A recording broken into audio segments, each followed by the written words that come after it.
Hi, it's Robin Sharma, the author of the 5 a.m. Club, and I really hope you're great. I hope you are in hot pursuit of your mighty mission. I hope you're materializing your primal genius. I hope you are radiating positivity to every person you meet. I hope you are manifesting your greatest productivity. I hope you're living not only a successful life today, but a soulful life. And in this specific mastery session, I'm going to walk you through 4 truths to grow self-love. Now you may say to me, Robin, self-love, we come to you for leadership mentorship. Robin, we come to you for elite performance advice. Robin, we come to you for your tactics on exponential productivity or building a great company or having service to humanity. What are you talking about self-love? Well, I think in many ways, self-love is the starting point to world class. And you've never heard me say that before, but the way you are in the world is a deep reflection of the way you are with yourself. You know, your prosperity and your income is always a reflection of your self-identity. Your daily behavior is always a reflection of your deepest beliefs. You're not going to go out in the world and represent your highest creativity, productivity, and mastery if you hate yourself. You're not going to be kind to people on the street, smile at strangers, uplift a teammate, wow a customer, if you're full of hatred about who you truly are. And I think this is one of the missed ideas and one of the missed truths in the world today. The doorway to success really does open inward. It doesn't open outward. And I've seen so many people, even some of the people I coach, you know, these people, they learn the intellectual ideas to build an empire. And I also teach them how they multiply productivity. And I also teach them how do you scale your fortunes and build a life of joy, peace, beauty, and freedom. And yet some of them, here's what they do. They tear it all down. We get to these amazing results through our coaching together, and they hit an inflection point where they start to self-sabotage. Maybe they start to drink too much. Maybe they start to be rude to the people on their team. Maybe they start to pick fights with their significant other. Maybe they start to get too distracted by digital media and they start to tear it all down. It is a huge act of self-sabotage, and I've seen it for so many years working with the best of the best. Why does that happen? Well, it happens because you will never rise any higher than the way you see yourself on the outside.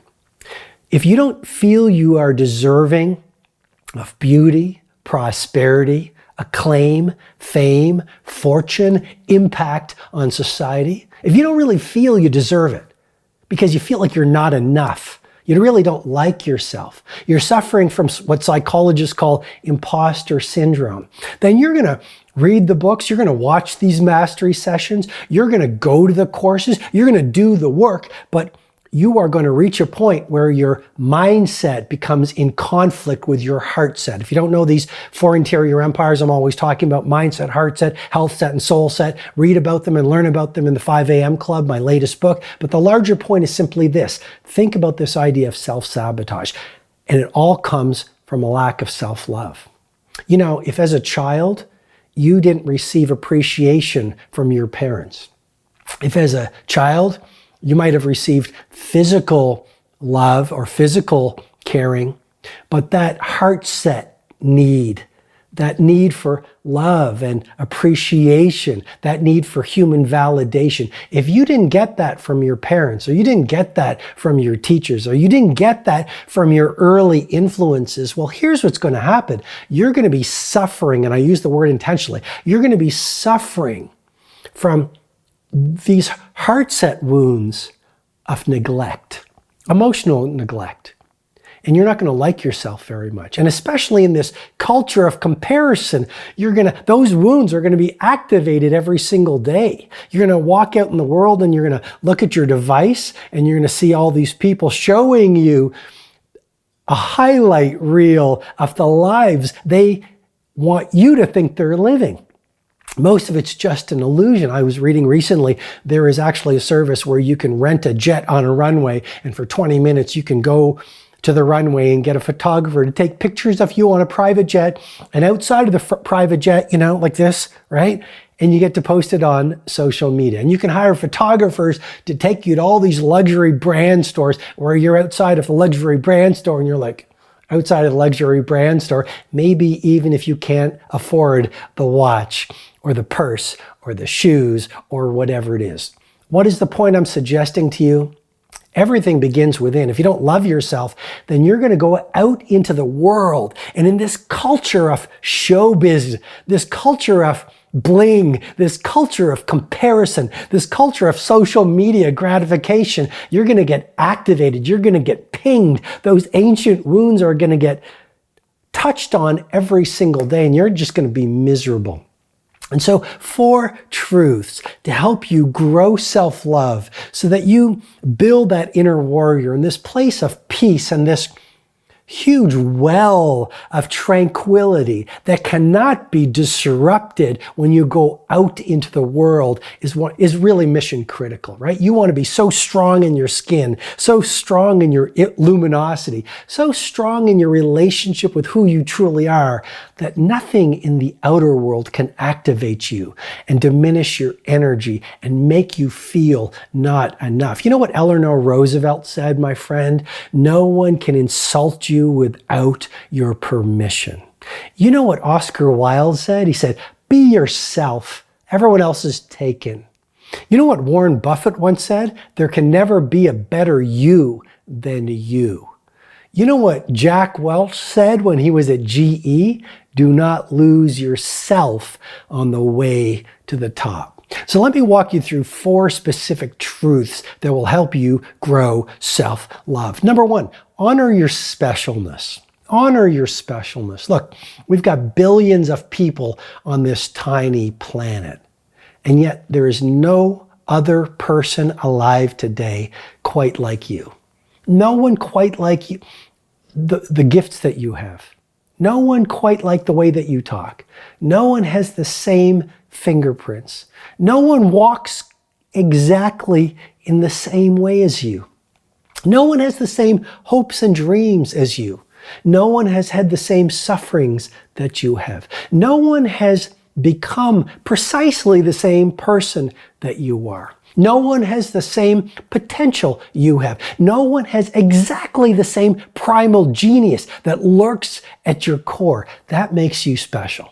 Now, I'm not suggesting that you fall into what I call RAM syndrome. W-R-A-M, world revolves around me. Look, I'm so special, I'm entitled. I'm so special, world, give me a great living. I see that all over the world. We live in this society of great entitlement. People don't want to show up early. People are not committed to mastery in all cases. A lot of people are like, give to me, and they become takers from their organizations and their marketplaces and their society versus understanding you get from the world what you give to the world. But the point on this first truth is honor your specialness, appreciate who you are. There is no one quite like you. The second truth to grow self-love is to do hard things daily. And I want you to think about this one really intimately right here, right now. When you get up every day, are you on the path of least resistance?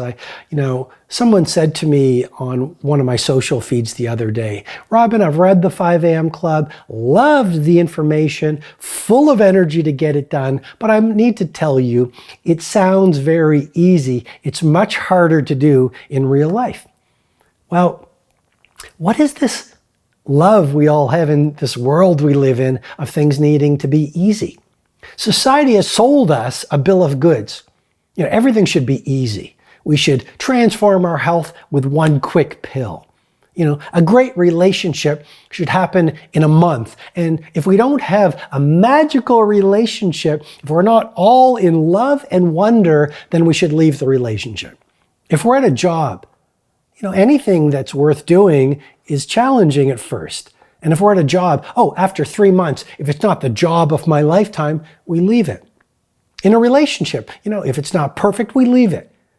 If we want to upgrade our health, I've been at it 2 weeks. You know what? It's really hard. I need to stop my journey to world-class fitness. What's my point? My point is simply this. Anything great you will ever do in your life is hard. And so are you living every day? Let me ask you right now, in this moment, I am blessed to share with you. When you get up in the morning, when you go through your day, when you construct your evening routine, is it all around the path of least resistance? Is it all about pleasure? Is it all about fun? Is it all about, are you a master of easy? Or are you doing what the very few do on the planet today? As you know, one of my core brain tattoos is to have the results 95% of the population do not have. You've got to commit to doing what only 5% of the population are willing to do.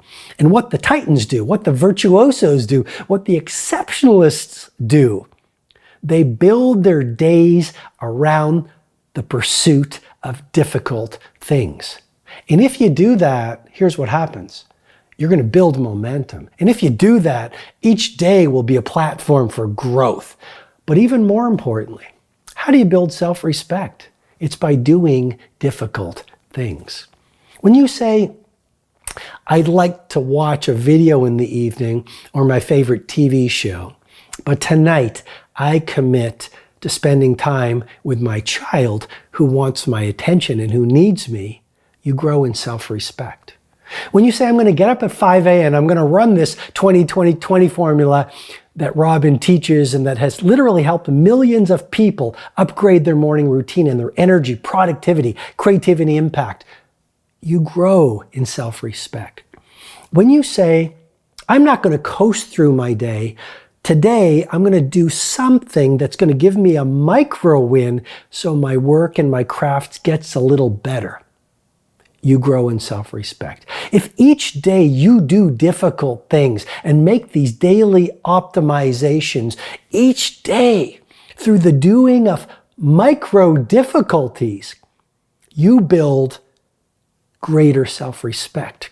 And as you build greater self-respect, you fall in love with yourself. It's a great way to build self-love. I mean, one of the tactics to remember is, how do you grow self-love?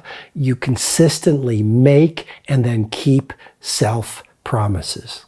Which brings you and I to the third truth to grow self-love. Go to the woods. Go to the woods. We spend so much time in the noise of life, we forget about the signal. We spend so much time in the frenzy of society, we forget about who we truly are. I'm challenging you with great love and respect. Don't just be a producer, be a philosopher. Don't just be out into the world, go to the wilderness. We are animals, we need to retreat, but also at our core, we must spend time in solitude. For years, I've been teaching a philosophy, the 3S philosophy.